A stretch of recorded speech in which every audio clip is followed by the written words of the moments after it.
I have some exciting news. I am officially embarking on the Artist Way course by Julia Cameron.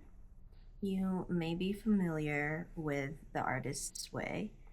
It is a 12-week course that is dedicated to unleashing your inner artist and letting go of the fears, the anxieties, the qualms that come with being an artist and a creative, and just unlocking your creative potential. I have heard about, well, I first heard about this, I think from TikTok or YouTube, or somebody was talking about it. And I just bookmarked it for later because I thought, oh, I'm too busy now. I don't even know what I was doing at that point of life. But it came on my radar again because, again, I saw on TikTok that somebody was starting this because she said that she discovered Doechii, the rapper, who just won a Grammy for her EP, which is amazing. She's like the third black woman in history to win a Grammy for a rap EP or album, and that's awesome. So she actually has her Artist's Way journey documented on YouTube, and I actually want to find that and look for it and just watch her journey. And I think I might do that tonight because I got some time, so why not? Um, but I am going to start embarking on this journey and documenting it on my YouTube too, just for fun and giggles for me to see and reflect on in the future. This is my first time doing the Artist's Way, and I imagine I'm going to keep this book for a while. I already really like it, and I only read the introduction and the basic tools and how to utilize them, and I'm officially starting tomorrow. So today is March 3rd, 2025, and tomorrow I am starting, or it's not March 3rd. I lied. Today is March 8th, 2025, and I am officially starting, for the first time, the Artist's Way course for 12 weeks, starting tomorrow, March 9th, 2025. And I'm going to be uploading these videos in an unedited way. Usually I edit my YouTube videos, but I am trying to keep this as candid as possible, so I'm going to film throughout the week and just put all those clips together and just post it on YouTube, raw and unedited, because I think that is what's true to the Artist's Way and true to my method of being a creative. So I also want to say that I have been eyeing this course for a while, but I have finally decided to embark on it because I think I've been creatively blocked for a while in so many ways. And I have always considered myself a creative and an artist, a writer, a content creator, a videographer, a photo editor. So many things that I like to do, but I have never created a tangible project from it or a project that I have been satisfied with. And for me, at least, my initial fear is always with starting. And I think for me too, just starting is super hard for me to take that first step and be vulnerable and honest without overthinking about it. Actually, reading this first introduction, Julia Cameron calls it your sensor, and that's your logic brain. So you have two kinds of brains, every human does. You have the logic brain and you have the artist brain. The logic brain acts as your survival instinct, and it acts as your, basically you're a sensor and your blocker, blocking you from doing everything that you want to do, you know? And I am trying to find it. Oh, here. She says here in the basic tools chapter that okay, maybe it's not. She goes into it a little more. Wait, actually.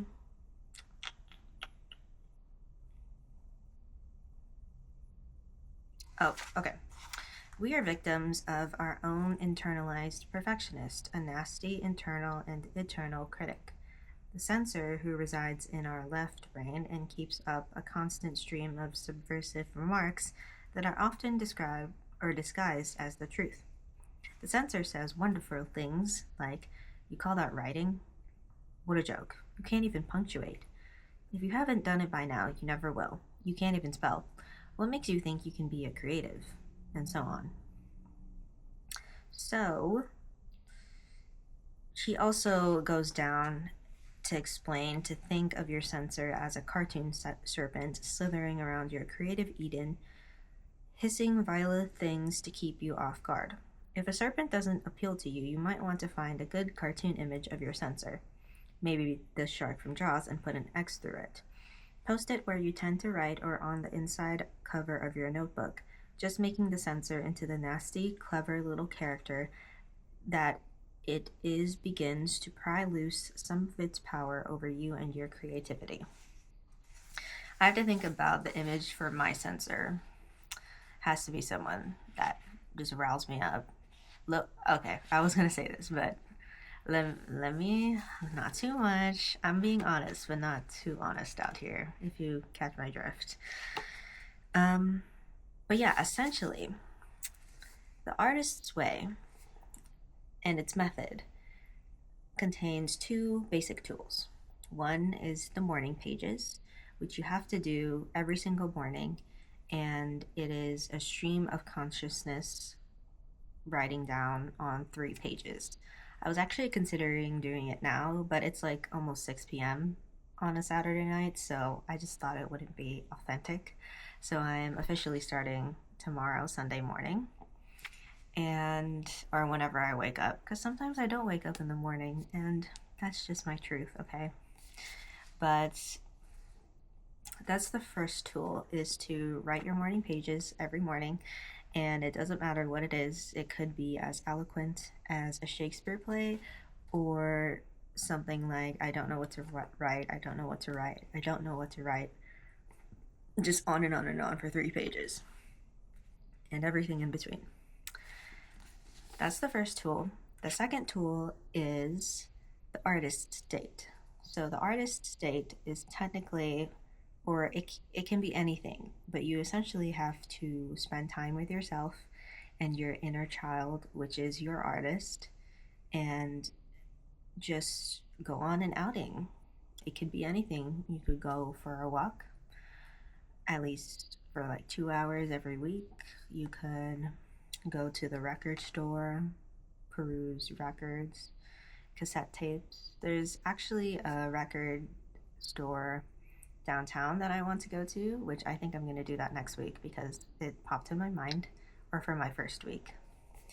And you can paint, you can crochet, you can cook, you can watch a movie, you can read a book and reflect on it.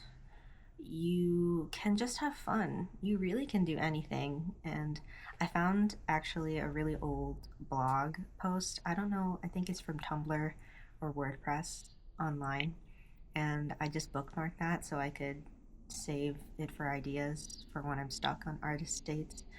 But it's 12 dates because this course is 12 weeks long. So I think I will have so many ideas that I want to do, and past the first time me completing this course, it's just going to be habit at that point, I hope, to take myself out at least once a week or once a month, once every 2 weeks, to just do whatever I want and nurture my artist and my inner child. So those are the essential tools. Julia Cameron explains it as one is inner, which is your morning pages, and the other is outer, which is your artist state. And they both kind of speak to each other and feed your artist's brain. Because once you do that inner reflection, you can go out into the world and into your surroundings to find the beauty and the art and everything, and that's really just essential. Also, this method is not just for writers. even though it's a lot of writing in this course. It's for any type of creative poet, screenwriter, director. You can be a millionaire, a CEO, an executive of some sort, and you can do this because everybody has creative potential and you just have to unlock it in a certain way. And this method has been tried and true by so many people, and there are so many good accounts about it. So I am just excited to get started and to do the thing and just be honest and tap into my creative side, which I've felt a little bit disconnected from ever since I stopped going to school. So, yeah. I will check in again during my morning pages and when I do the first weekly task work tomorrow.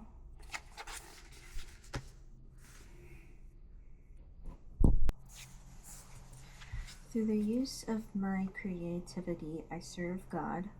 My creativity always leads me to truth and love. My creativity leads me to forgiveness and self-forgiveness. There is a divine plan of goodness for me. There is a divine plan of goodness for my work. As I listen to the Creator within, I am led.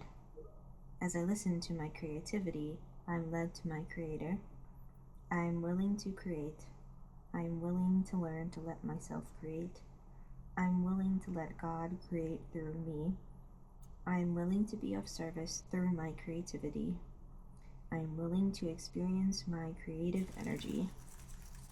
I am willing to use my creative talents.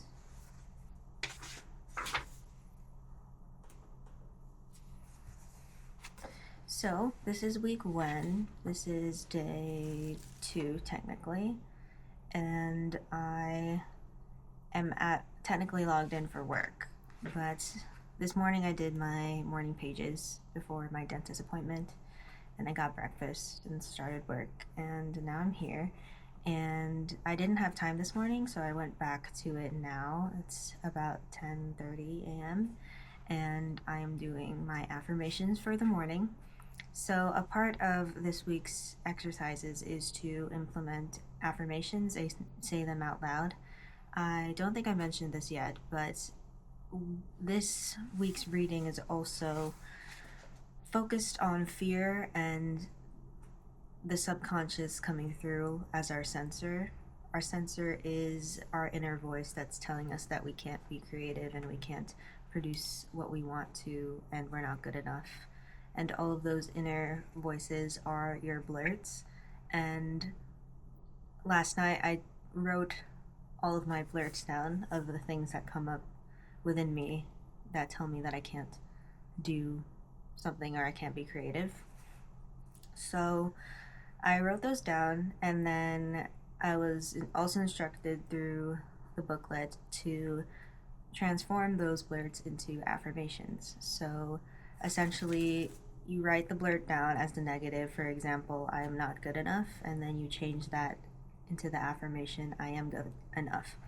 So right now I was just reading some creative affirmations that were given in the booklet, and now I will read off affirmations that I wrote down last night and that I will practice along with my morning pages and or in the morning when I have a free moment. So, my blurts turned affirmations. I always finish what I start.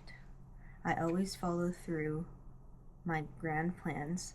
I am energetic and proactive. I am consistent. I am dedicated.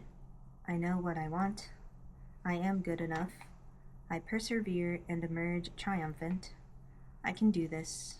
I keep going until the end. So those are my affirmations. I honestly have never been someone who practices affirmations. I always say things internally and tell myself things internally, but I think also the practice of saying affirmations out loud is very powerful. I've always been someone who writes down things and writes down affirmations or thoughts or feelings, but I don't implement practicing saying them out loud. And I think another thing that's important this week is to implement belief too in what you're saying. And I think that's what a lot of people, not just creatives or artists, but human beings in general, it's hard to say what we mean sometimes. Like we can say one thing, we can say I am good enough, but the belief part sometimes doesn't add up to what it fully should be, or what basically, if you say I'm good enough, you have to believe it. And a lot of the time, sometimes you just struggle with that, myself included. So I think this week will be just working on that and working on believing myself and believing in my potential. And yeah, so far everything has been going well.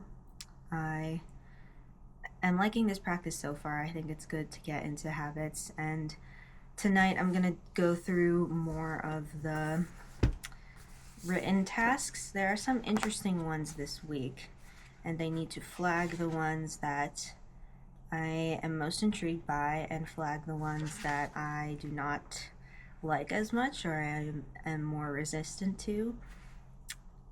The book tells me to pay attention to especially the tasks that I am resistant to, because I think that's where the most progress and the most transformation can happen, when you do something that you don't want to do, but you kind of just go through it and see if it's cathartic or helpful in a way.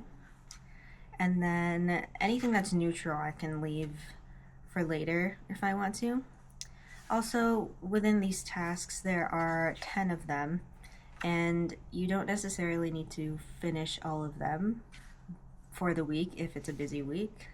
The two most important ones are the morning pages and the artist's date, which I'm still ideating what I want my artist date to be, but I have some ideas for this weekend that I want to do.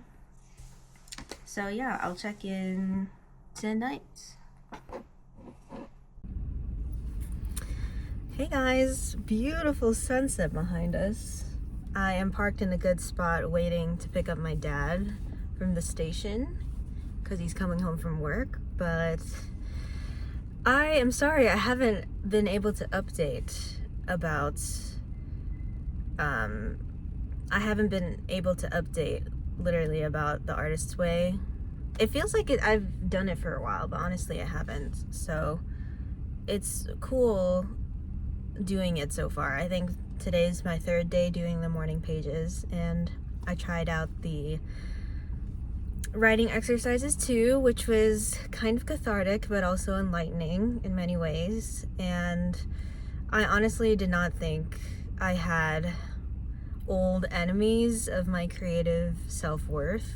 That was the prompt for last night, I think, to write about 3 old enemies and talk about how they ruined or damaged your self-worth. So honestly, I didn't know what I was going into when I started writing, but I kind of just started writing, and just old people who, honestly, I hope they're doing fine, and I think I've healed for the most part, but at the same time too, I'm like thinking about how much I wrote about them, and also thinking about the effect that they had on my life, and knowing that I still had some old wounds and hurt was interesting to expound upon. So yeah, that was cathartic. I did that late last night. And then I'm trying to remember. I forgot what the first night was. But that was also enlightening and great to write about. So tonight I'm just going to continue doing another exercise. I think the one after writing about your old enemies is to write a horror story about one of them, because they're like your monsters. So I kind of did this already when I was like writing about the enemies and what they did to me. So I was kind of explaining like why they were my monsters, quote unquote, and why my like creativity was wounded or hurt, or like they affected me in some way when I was a kid or younger. So yeah, I kind of like wrote out a story about one of them already, but I might try to just expound on that or make it more detailed, or just write a completely different experience that I didn't write about yet. So that part is super interesting, and I I'm liking it so far. I think the morning pages, honestly, so far are also easier to come by than I expect them to be. And I do appreciate that, and I do like that. So, yeah. I love this shot. I think it's a beautiful shot, and I am in a good spot physically and just literally in life, I think, trying to recover and go through this creative recovery. So yeah, that's day 3. Okay, hello everyone. Checking in again. I honestly do not know when the last time I checked in about the Artist's Way, but I'm back now, and it is Sunday, March 16th, and technically it's the start of a new week, of week 2, but I thought I'd first come on and just recap what I did for the first week, and it seems very uneventful because a lot of it is just me writing and being introspective and not really doing that much. But here are my stats for completing the first week of the Artist Way Challenge. I completed 6 out of 7 of my morning pages this week. The only day that I missed was yesterday, Saturday, because I slept in and did not feel like getting up, and by the time that I got up, I only had time to shower and eat before going out for the movies, so I feel pretty proud about myself just completing the first week for the most part and getting 6 out of 7 days done. So that was good. The one thing that I did not do was half of the very important stuff, which is, or half of what is expected of the Artist's Way. I did not go on the artist date, technically. But today I plan to scrapbook, and I'm going to count that as my artist date for week 1. And yeah, I've been wanting to catch up on my scrapbooking for a while, but I haven't done that. So I'm just gonna do that throughout today as I'm doing my laundry and things at home. And yeah, I honestly, other reflections. So as I'm looking through the booklet and like the first week's activities, I was able to do 4 of the activities, and that's almost halfway, which the goal is to do at least half every week of the exercises or the tasks. So I am proud of myself for doing that, at least. The things that I wanted to do included going on for a walk, and I did not do that this week just by myself. And then also, another thing that was interesting to me was imaginary lives, and this was a prompt to talk about if I had 5 other lives to lead, what would I do in all of them. So I think that's interesting. And then I checked in last night just about how the week went and those stats that I read off. I basically wrote about that last night. And some things, like some reflections, I think, after this first week really include me. I think I'm very energetic at the beginning of the week. I always like to get started and do things, but as the week goes on and I get more tired and like lazy to do stuff, I don't really keep up with the tasks. But I tried my best, and I think for the first week I did pretty well. So, a funny story, I actually went out to brunch on Friday because I had a day off from work. And so during that day, it was unexpected, but I ended up going to brunch with my mom, and that was fun. And I was like in the car, like doing my pages, and also at the restaurant trying to finish my pages too, because I had just woken up and gotten out of bed, and we were like, let's go to brunch, just unexpectedly. So that was fun. I would count that as my artist date if it was like just me on my own, but I was with my mom, and it was still a fun time. So yeah, this next week, my goal is to go on the artist date, actually, and do at least one more activity and task that is in the workbook. So yeah, that was week 1. Thanks for watching, and I'll be back next week for week 2.